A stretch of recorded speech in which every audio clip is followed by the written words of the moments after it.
And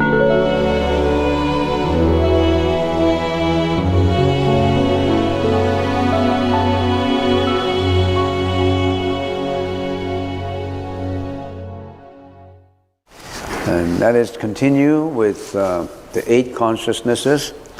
And we have finished the first 6 consciousnesses. We should be starting with the 7th.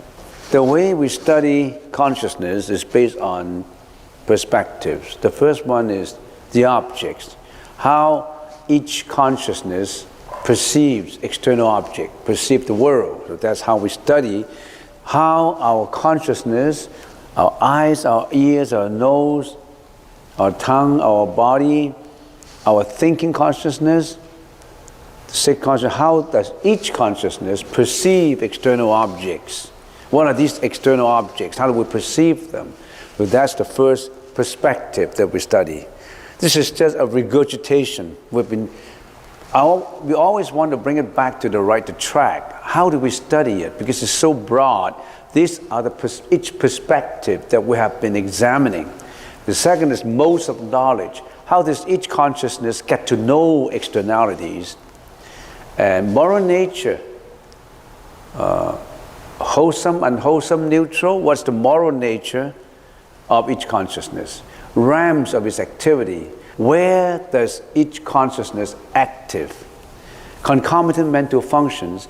Each consciousness has concomitant mental functions at the same time simultaneously following it, not just its consciousness itself. We have been giving an analogy saying that each consciousness is like a king, and the king has all the ministers helping it to perform. So these are the ministers, and there are 56 ministers. So concomitant mental functions, necessary causes and conditions. For each consciousness to function, to work, there must be causes and conditions fulfilled to make it functionable. So we've been studying that. How does each consciousness function? We also study that. 8, spiritual transformation towards enlightenment. After studying each consciousness, that's the theoretical part, the conceptual thinking. How do we apply conceptual thinking to actual practice, to spiritual transformation of each consciousness, of all these consciousness, to wisdom, into enlightenment? And 9, leading sentient beings in enlightenment. In other words, after your wisdom has been transformed from the polluted consciousness into wisdom, how do you, in addition to enlightening yourself, how do you enlighten all others? Because a bodhisattva is not just concerned about himself. He's always concerned about rendering compassion to all sentient beings so that all sentient beings will be saved from samsara, from life and death, from reincarnations. All right, so now first perspective that we're looking at now, for the 7th consciousness, the Sanskrit word of which is manas, vijnana, which is the 7th consciousness. Now we're examining the first perspective. How does the manas, the 7th consciousness, perceive the world? There are 3 states of the perceived world that the consciousnesses perceive. We go through that very quickly because we have gone through that before. There are 3 states. The state of objects as perceived in reality. That's the externalities. There are 3 states, 3 perceived worlds by the consciousness. And the first state, the state of objects as perceived in reality, like your eyes, your ears, your nose, your tongue tastes actual real objects, right? Your tongue tastes food, your eyes see matters, materials, and your ears listen to sound. All these are real objects as perceived in reality. That's the externalities. Real objects. That's the first state. The second one is the state of real objects distorted by imagination. They are real objects, but somehow your externalities have been distorted by your imagination. For example, your thinking consciousness, your manos. At night, you saw a thick rope, and then from a distance, you thought there was a snake. The real object is a rope, big up of fibers. Yeah. And then when your eyes see it, interpreted in your thinking consciousness, you thought it is a snake. So a real object distorted by imagination. That happens all the time in daily events, in daily activities. We always distort the real object because of our imagination. There's someone that may misjudge. There's something that we bias. There's something that we discriminate. So they're including those objects. The first state is no discrimination, no rationalization. You just perceive as they are. The second state is you distorted it by your imagination. But they're still real objects. You just distort it. The third stage is the imaginary or illusory state of subject-object. That means actually you didn't perceive them, but it just happened in your mind that you create your own images in your mind with delusions. For example, you're sitting in here and you're thinking about Mr. Chan. There's no Mr. Chan in front of you. You're thinking of Mr. Chan and you hated him. And Mr. Chan, you thought that he looks bad. I mean, he's a cheater. So you create a lot of delusion about Mr. Chan. And Mr. Chan is not a real object that you saw just now. You just created it as an image in your mind. Did you always do that? Or you created yesterday's images and bring it into today and think about it and ponder on it.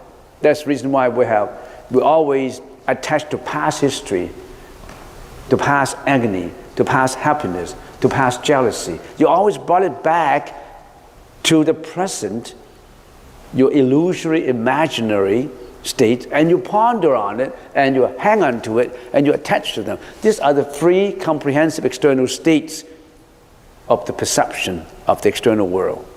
Any others you can think of? The Buddha exhausted them by putting 3 generalizations in here. Any other states that we haven't mentioned? You can talk to me if you have thought about any state. It is all comprehensive. It's all included now. These are the 3 states. Now, how about the 7 consciousness, the manas? The manas is perceiving which state. Our manas, our 7 consciousness is perceiving which state. Let's examine into that, because we're studying externalities, the first perspective, the objects. Now, then we know there are 3 states of the object, 3 states of the perceived world. It's not easy to understand the manas consciousness. It's very complicated. Because why? Because it's subliminal. What is subliminal? Subliminal is something that you don't realize in your daily life when you are thinking. Have you ever heard of many years ago they were doing some subliminal advertising? Have you heard of subliminal advertising? What is this subliminal advertising? An advertising on TV that it flashes very quickly in front of you. You didn't realize, you didn't see the images. You don't even realize that advertising exists, but it flashes subliminally, that outside your consciousness. But it flashes into your mind. That's called subliminal. You didn't know that exists, but it actually exists. It flashes into your mind. It is very subliminal. It is not obvious. The 7 consciousness, in Sanskrit, the manas, and in common English, is the ego. Our ego devotion, our self-centeredness, our ego. You don't realize your own ego exists. You just think egoistically. You don't realize you have the ego. You have the bias in you. So, when we think of the ego, the 7 consciousness that we're studying now, the manas, we always have to have a very clear, before we understand it, because it's very difficult to understand ego. If you clearly know your ego, you'll be detached from it. It's difficult to understand. Then try to understand this. We have to understand what is the subject and what is the object. What is the perceiver and what is the being perceived. And let's get into that. Each consciousness has 4 parts to it. The subject being the perceiver, and the objects, the being perceived. Not just that. The objects being perceived, the perceiver, there's also the witnessing part of it. There is also the re-witnessing part of it. When each consciousness functions, all these things happen simultaneously. There must be objects being perceived, either real objects, imaginary, delusive objects in your mind, but there's got to be a perceiver. So the perceiver, the subject, is perceiving the object. But not just that, there's also a witnessing part to it. You may not realize it subliminally, and there's also a re-witnessing part to it. You may not realize it, it's not obvious. Let me give you an example. If I have a piece of cloth that I want to make into clothes, and then I want to measure, say, how many feet, how many inches, so that I can cut a pattern of clothes from it, a jacket or whatever, pants, you know, whatever you name it. So I have my piece of cloth, then I have to get a ruler, right? The ruler measures the cloth. The ruler is the perceiver. I'm just giving you an example. The ruler is the subject that measures the object, which is the cloth. The ruler, you know, ruler, how many inches, how many feet. Okay, you measure it. So the cloth is the object being measured, and the measurer, the ruler is the one that measures. So that's the analogy is that's the perceiver, and the cloth is the object being perceived. And then after you measure it, you say, okay, that's 2 feet 6 inches. Whose set is 2 feet 6 inches? The ruler's set is 2 feet 6 inches? There must be a witnessing part. Yes, it's 2 feet 6 inches.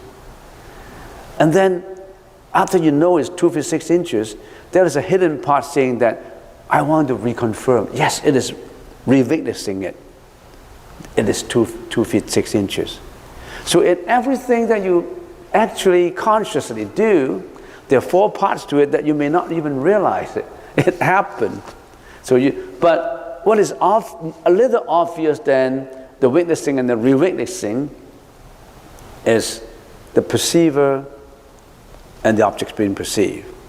If you're weak in the witnessing, you know what you would do? Say you are a more senior guy, and you're measuring it is 4 feet 6 inches. Yes, 4 feet. Oh, you forget. You didn't witness it. You forget about it because your thinking is not strong enough. You can't remember. Oh, is it 4 feet 6 inches? Oh, no, do it again. The re-witnessing part is weak. So the more senior you are, the weaker is your witnessing and your re-witnessing. But you still have the perceiver and the object's being perceived. You still measure it. When you come to a point that you don't even know that the ruler, how to put your ruler there, your brain is ready to retire. So it happened that way. All right, so the subject and the object, that you must know. Next, the first 5 consciousnesses, they function neither continually nor assessingly.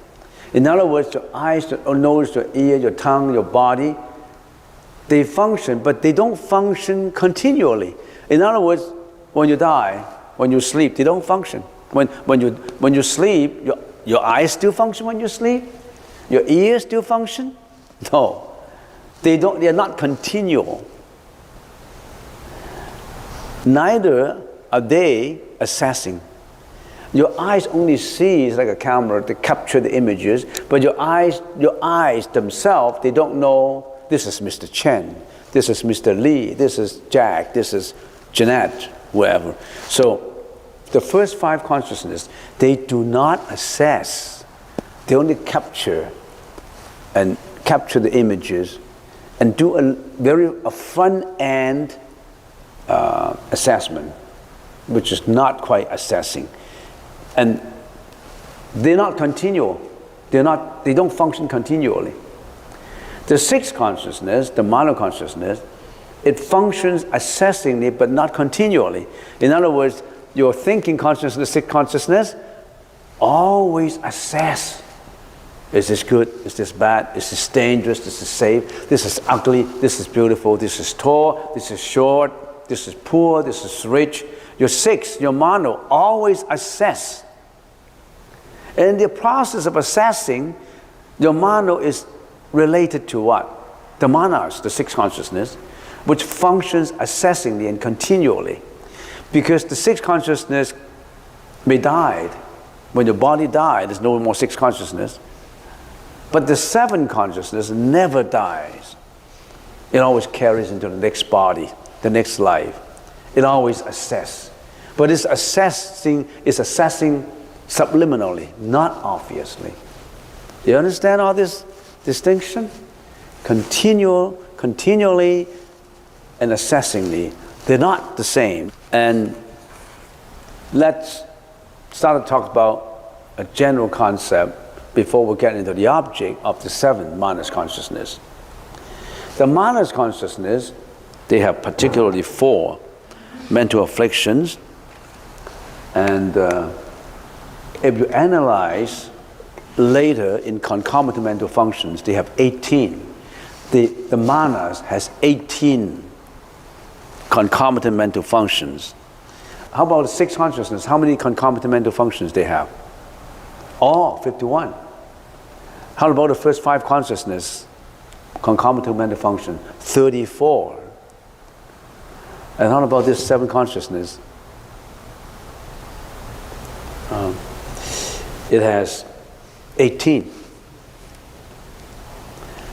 Out of the 18, if we summarize the 18, categorize them, we can categorize them into 4 mental functions. Of course, we'll be talking about the 18 concomitant mental functions later. But generally, the 4 afflictions of the manas. First one is self-love. The love of the ego, your own ego. You love your ego so much. The second is self-pride. Pride in the belief that the 5 aggregates your body, your perception, your thinking, your volition, and consciousness as self. You think that your body is yourself, and you're proud of it. You always maintain that. You believe that your 5 aggregates, your body, your mind, is yourself. The third one, self-infatuation or self-delusion. It is the ego infatuation confused by the belief in the reality of the ego. Self-view, the biased view of the ego. That ego is always, one way or another, biased. And some are more biased than the others. Some self-view is absolutely biased. Some self-view is leaning towards, less of bias and more of objectivity. So it all varies. All this self-love, self-pride, self-infatuation, and self-view, they differ from person to person. Not everybody is extremely self-love, self-pride, self-infatuation, and self-view. Particularly those like you who like meditation. Those who are like you who are seeking enlightenment. Those who are like you are seeking for wisdom. Those who are like you seeking for spiritual transformation. You, particularly this group of people, you know that there's a self that should be what? That should be analyzed, that we should detach our way from, that we should watch very carefully on what we're doing when we are egoistic. So they all vary from person to person. It does not mean that you're 100%. Some 100%, 80, The saint, maybe the saint on the lower scale, maybe 20%, 10%. Buddha, 100% free from this. Arahats, maybe 10, 20%. We don't know. So these are the 4 mental afflictions of the manas. The function of the 7 consciousness, the manas, which nana, is to continually turn his eyes towards the eight consciousness, the alaya, as self. As we said earlier before, in each consciousness, there are four parts. The most obvious are the perceiver and the state being perceived. In the seven consciousness, who is the perceiver? The seven consciousness, the manas, is the perceiver. What is being perceived? What is being attached to? The alaya consciousness, the eight consciousness. So, the seven consciousness is to continually turn his eyes towards the eight consciousness, the alaya consciousness, which is a storage consciousness, a self, and attached to it, leading our lives, your lives, our lives, to extreme self-centeredness and ego devotion. We haven't studied eight consciousness yet, which is the storage consciousness, storing all the energy, all the seeds in there. There must be a storage, otherwise when you die, where do you go? There's a storage in you. The same reason is when the keyboard dies, when the monitor dies, it does not mean that the computer dies. The disk drive is still there. The disk drive will go on. You're changing your front end all the time, you know. But you can't change whatever's inside. You don't want to lose it, do you? You can't change what is inside. The inside can carry on and on and on. You're changing just the monitor and the keyboards. So the main features of the manas, the seven consciousness, there are three features that we have to know. It constitutes a latent region of the mind that is not obvious, and it is always functioning subliminally. You're egoistic and you don't even know about it. You act on the spur of the moment without you noticing it, expressing your anger, greediness, jealousy, hatred, arrogance, self-doubt, self-deceit. I don't know, so many of them. But they're good points too. They're wholesome mental functions too. Second feature is, it is always active without interruption. Your ego consciousness, the manas, is always active. It does not go to sleep. Even in your sleep, in your dream, you are egoistic. You are doing the dream. It does not stop. Only when you are completely enlightened can you eradicate your seventh manas, delusive, egoistic consciousness. That's what we're working towards. That's what the Buddha has achieved. The Buddha didn't get emancipation from his God. He did it himself. He purified himself. There's no God that purifies you. Don't dream about that. It's illogical. If God can purify you without you working at it, then you're already purified. How come you're still not purified? Third, it perceives alaya's perceiving aspect as the object, thereby always placing the I at the center of an event, rendering one incapable of being unbiased. You cannot be unbiased. You always have this internal commentator, as we said, inside of you, doing all kinds of commentary. It's just like when in the radio or in the TV, when two guys are doing a narrative of a ball game, the narrating say, one team, the other team, he liked particular team, then we were biased about that team or biased about certain player. Even the narrator, you think it's objective? No, no one is objective. So, it always has been like that since many, many years ago. How many years? Millions of years ago, we've been carrying forward that kind of thinking, All right, let's get to the state of what state, because remember, how do we study consciousness? We break it down into 9 perspectives. The first perspective is, how does that consciousness perceive? So the 7 consciousness only have one external state that they perceive, the state of objects distorted by imagination. That is the 7 consciousness, the states, that the perceived world. The manas perceive objects and distort it. How? Perceive what? What is being perceived? Your ego consciousness does not perceive outside. Your ego consciousness perceive the perceiver of the 8. And just to throw in some information, the alive consciousness, if the alive consciousness is the perceiver, what is the being perceived of the alive consciousness? The being perceived of the alive consciousness is all the latent energy inside the alive consciousness, the body, and everything externally. That's the perceiver part of the alive consciousness. Difficult to understand. And the manas consciousness perceives the alive consciousness as self. And just to review, how about the first 5 consciousness? The first 5 consciousness only have one state. Your eyes, your ears, your nose, your tongue, your body, only the state of real objects. The eyes see real objects, the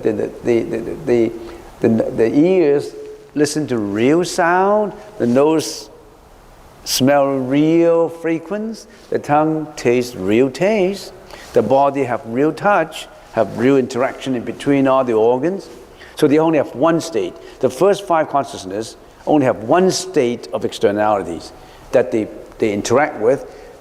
The 7 consciousness only have one state, but that state is distorted by imagination, distorted by this egoistic thinking. And how about the 6 consciousness, the mano? The mano is very powerful. It has all the 3 states. Your thinking consciousness has all the 3 states. The state of real objects is perceiving reality, the state of objects distorted by imagination, the imaginary or illusory state of subject and object. The state of real objects, the 6 consciousness have that state. How? Through the interaction with the first 5 senses. So in other words, your eye see, which is the real object, and immediately it spontaneously work with your thinking to say, oh, this is Mr. Chen, I knew him, I worked with him before, he was my neighbor. Because the 6 consciousness stick into old files. Oh, here's my neighbor. I saw him before. He's my real friend. You know, the eyes don't know, but the 6 consciousness will interact immediately, spontaneously with the first 5. That's the first state. The second state, the state of objects distorted by imagination, which is the same state, the state as the manas. The 6 consciousness may misjudge something. May misjudge a hunchback old fellow at night to be a ghost. The eyes see that old fellow at night with a shadow, and then the 6 consciousness said, that's a ghost. But that's not a ghost, that's a human with a hunchback. The third one, the imaginary illusion state of subject and object, that happened when what? When you were meditating in here and you were dreaming. You're meditating, you were thinking about yesterday, thinking about your party yesterday, how other people embarrass you or you embarrass other people. You create a lot of imaginary images of yesterday's event, or you worry about tomorrow's event. But the state of objects distorted by imagination is the external state of the manas consciousness. And that contains 2 kind of states in itself here. Because that's further broken down to 2. One is called real state, and the other is called simming state, and the seventh consciousness is perceiving the real state. Here, real and simming is differentiated by whether it is mentality or dead objects. When it's dead objects, it's a simming state. When it is a mental related images, it's a real state. For example, if my sixth consciousness look at this computer, and I thought this is not a computer. I don't know what it is. Now, this computer is real. It's a real thing, but this computer is a dead thing. It's dead. It's not related to mentality. So they call it to be a simming one. Simming to be related to mentality. The real is, it really relates to mentality. It really relates to the mind. Because the seventh consciousness attaches to the alaya consciousness, which is absolutely mentality. But the sixth consciousness and also the five consciousness, they interact with everything, but they're not the mental, they're not the mind. They're dead objects. This is a dead object. This is created by the mind, of course, but it itself is what? It's plastic. It itself is not a mind. So it's just a seemingly a mind, a mental thing, but it's not. But that real state is absolutely mental, because the alaya consciousness is absolutely mental, because it contains all the energy, all the seeds, all the past history and everything and so forth. Or let's take a look at the simming state first. The simming state refers to the sixth consciousness relations with external states or objects. In the Chinese languages, 以心缘色. The sixth consciousness distorts the perception of external objects. And the real state, let's take a look at the real state now. This refers to the seventh consciousness relating to the eighth consciousness by forcibly transpose the eighth consciousness, perceiver division, or the perceiver aspect into a self. The seventh consciousness forcibly transpose the alaya's perceiving aspect into a self. Our egoistic consciousness thinks that the alaya consciousness is a self. The mana consciousness attaches to the state of objects distorted by imagination. And that state is not the simming state, it's the real state. Because that attaches is to the mentality of it, not to the dead object of it, which the sixth consciousness sometimes attaches to the dead objects. Sound, they call it still a dead object. The sound does not have a mind, does it? The mind creates the sound, but the sound itself does not have a mind. The mind creates this, but it itself does not have a mind. I finished the first perspective, and I can only go that far. If we go deeper and deeper into it, then it would be very complicated. But then let's retract back, stand back and say, how does this thing help me? How does listening to all these help me? You always have to think about, how does the conceptual thinking help me in my practice? You think about it. How does it help you? By analyzing your own ego. By analyzing that your mind is always, some is continually working, some is not even assessing, some is continually assessing, etc., etc.